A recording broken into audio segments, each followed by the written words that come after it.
Hello, my name is David Lightfoot, and I'd like to talk to you today about flying drones for a person that has a disability. I'm a C6 quadriplegic, which means I cannot move my fingers and I cannot move any of the muscles below my chest. I also use a wheelchair for mobility. I love the freedom of a drone to be able to explore areas that I couldn't push with my wheelchair. I wanted to make this video for other people that have a disability, or even those that are on the fence of whether they can fly a drone, and kind of explain some of the adaptations I've done and maybe give you tips for if you have a disability that you could get out and fly a drone. I currently have two drones. I have the Mini 3 Pro, and then I also have the Avata 2. Both are useful. Each have their own place. The Mini series and all of the other DJI camera drones are really great for photography. They're for great scenic panoramic footage. They're great for intelligent modes. They'll fly and follow you. They have the ability to circle and keep the subject in frame.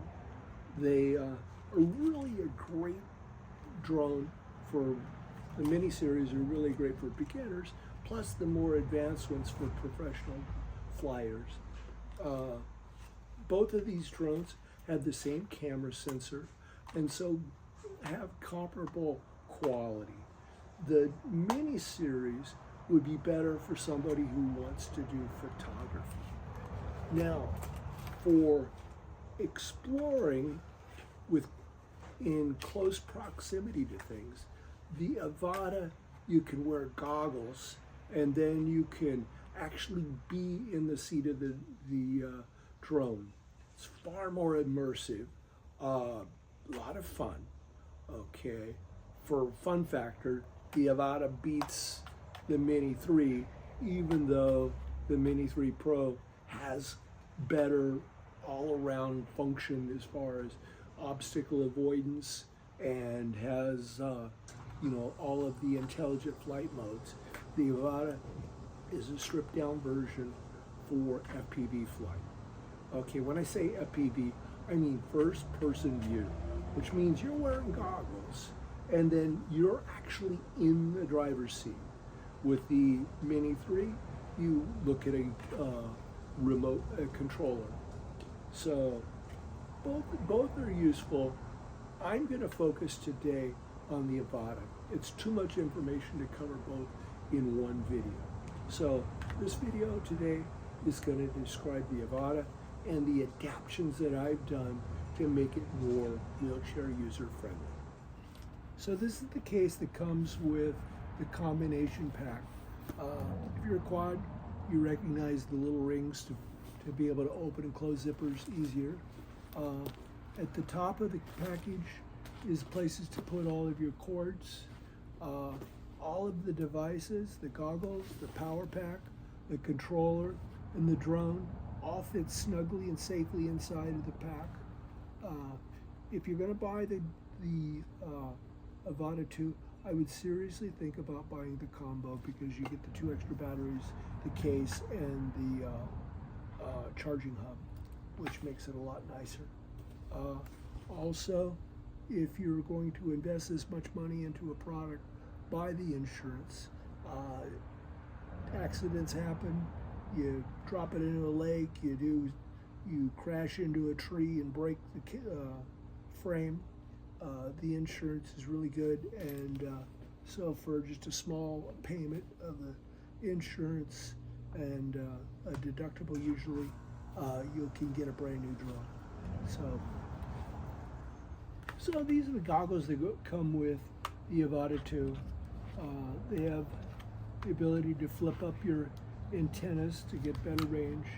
The power button and charging port are down at the bottom of the drone.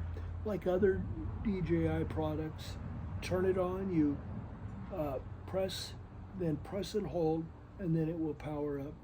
A single press will tell you the state of the batteries. One thing that's really kind of cool, on the bottom, they have the ability to adjust the prescription strength of the goggles, and also to set the distance between your pupils. So if you got a big head, you can move it out. If you got a small head, you can move it in. They have a little joystick and a back button at the top of here that will allow you to navigate the menus. I typically use the remote control to navigate the menus. I find it easier for me. They also have a pass-through mode where if you double tap on the side of the goggles, it will allow you to see what's in front of you. Double clicking again takes you out of that mode. This is the Motion Controller 3 that comes with the Avata. At first I didn't think I would like this controller. It's small, and I was used to a normal remote control with two controls. But as I've used it, I found out that it's quite a useful tool. It very intuitive, and actually gives you a lot of confidence when you're using it. Buttons on it is the power button over here on the side. Okay, you press it once, then press and hold. There's a power meter along the top. This button here is for launching the drone and landing the drone. Also freezing it in space, so if you wanted to take a break, you just press that once and it would hold the position in the air.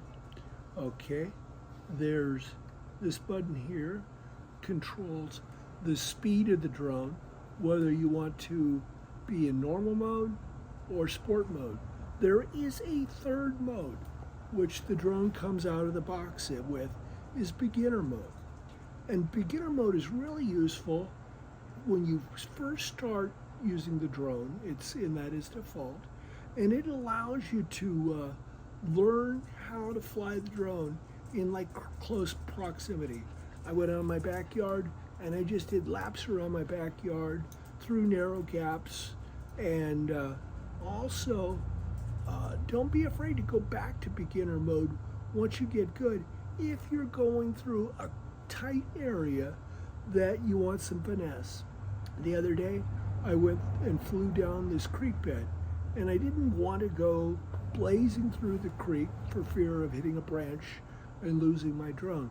So I put it in beginner mode and then crept down the bed so that I had a lot of control and finesse. Okay, the button along the top allows you to go up and down and also left and right.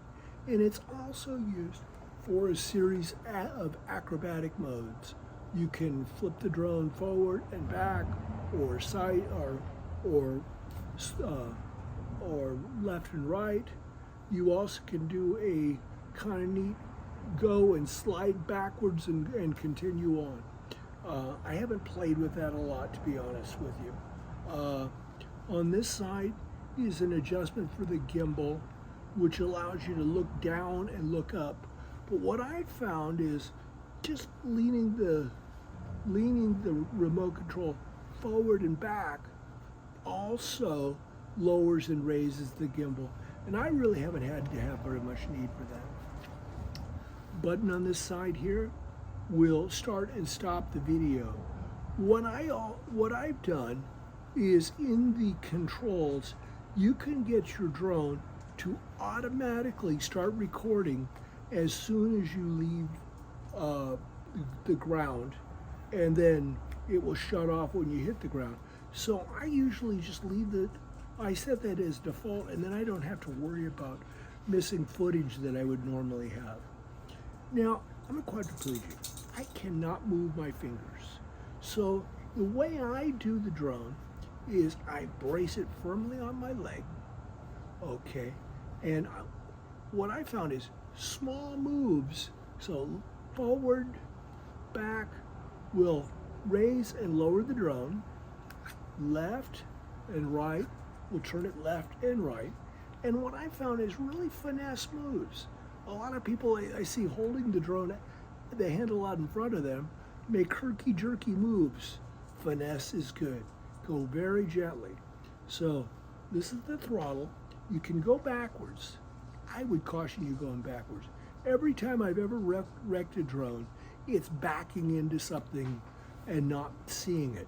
If you're going forward, you're not going to run into anything, at least hopefully. If you push the throttle part way, it will allow you to spin the drone in 3 space and still be stationary. So that makes it really nice because you can click it and then lean left and then spin a U-ey in your tracks without worrying about crashing into anything. So you would kick it into gear, you would lean forward, and I'll show you inside of the goggles what my view looks like. There's a dot on the inside of the goggles, and pretty much wherever you put that dot is where the drone's going to go. So what I do is I use 2 hands. I hold one for the drone for steering, and then I use the other one to throttle and accelerate the drone. So if I want to go down, I want to go up, I want to go left, I want to go right. So it gives you a lot of finesse. A more severely disabled person than I might want to get one of these little holders that would hold the controller, and then they could rock it back and forth as they're flying. Also, you could probably strap the controller to the side of your head if you're a really high quad and use some sort of mouse or mouth mechanism to work the accelerator. So this is my Avata 2. It's a really neat drone. I had thought about buying the Avata 1, but it is wicked noisy. And ergonomically, for a quadriplegic, it was very difficult. They had to plug in inside of here to plug in the cord and to remove and put in the SD card. It did not have the ability to be able to remotely download the video. I typically download all my video by using the application that comes with my phone, and then I download it directly into my photo library. Okay. It also is much easier to remove the batteries. Being a quad, having something that's ergonomic and easy to do is really useful. The SD card is down here at the bottom of the drone. It's easily accessible. I typically don't pull my SD cards in or out. I usually download the video by remotely wirelessly, but some people really enjoy having the access to this. Also, you can plug your power cord in, or the cord in here, plug it into your computer, and download the files to your computer directly with the wired connection, which is faster, you know. I typically number all my batteries, so I have, this one's number 1, and I have 1, 2, 3, the batteries, and then it allows me to make sure I don't use one battery over and over and over and over and over.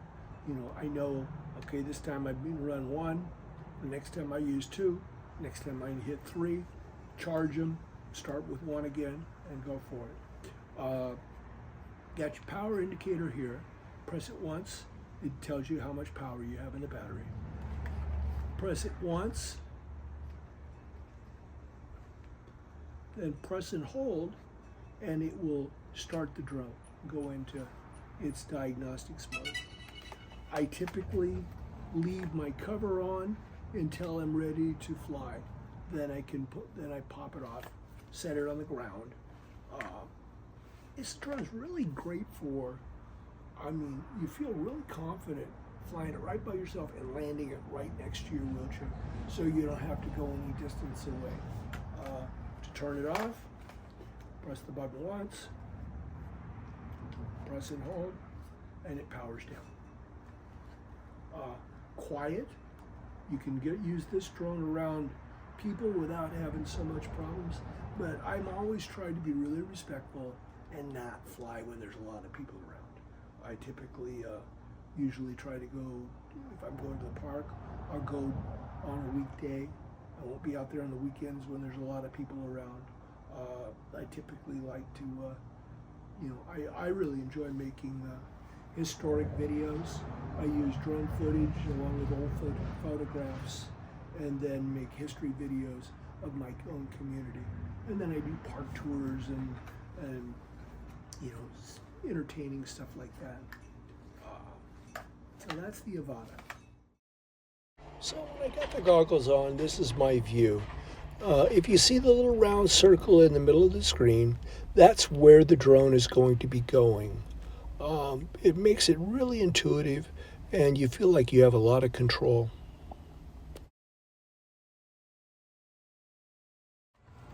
So this is the charging hub that comes with the combination pack. It includes 2 extra batteries and then the third that came with the drone. Okay, it allows you to charge all 3 at the same time. It's well worth getting the combo pack. It includes the charging hub, 2 extra batteries, and a really nice case, and would be very worthwhile to get, especially if you're a beginner. You'll get out with 1 battery, and 16, 18, 20 minutes goes by and you're totally dead. So with the 3 batteries, then you have a chance to continue flying. Has some kind of neat features in it. It has power indicator button here on the bottom, which would tell you how charged up each of the batteries are. It also has the ability to, if you've got 3 low batteries, you can press and hold that button and it will put the additional power into 1 battery and charge it up from what's left in the other 2. So it makes it pretty nice. USB on the end of it here for plugging it into a charger. It does not come with a USB charger, so you have to get one. Higher amps will allow you to charge your batteries more quickly. Very worthwhile to get. So this is the controller that you can buy separately. It's about $200, and use it to fly your drone instead of the motion controller. I bought mine when the thing came out, and I charged it, but I haven't put the sticks on it and used it yet. I have found that the motion controller has done everything I wanted to do. If you are an experienced FPV pilot and you want to be able to go into manual mode, or acro mode as it's called, and you want to be able to do flips and rolls and split S's and not have any, babysitters of having GPS control to where the drone, if you let go of the sticks, the drone will fall. Okay, it gives you a lot more power to do cliff dives, to do split S's, to do rolls and all kinds of other stuff. Then you would want this. It has the ability to go into normal mode, sport mode, and then manual mode. So you can still use this and be able to fly with GPS. What I'm saying with GPS, you let go of the sticks, the drone's going to stop in the air. Okay. If you go into manual mode, then you let go of the sticks, the drone's going to drop like a rock. So for some people, I think it'd be great to get. For a beginner or like a disabled person who's just learning how to do it, I don't think you need it. It's $200. I would stick that money into the combo and get 3 batteries instead. But that's just my opinion. Well, I'd like to apologize for the audio quality on this video. I was hoping with headphones it would work better, but got a lot of road noise. Here's a little video I took the other day of going down a stream bed. This is places that in a wheelchair I'd never be able to get to. So I hope you enjoy. If you like my videos, there's always more on YouTube by searching for Dave Lightfoot. Well, don't let it stop you. Get out there and enjoy life.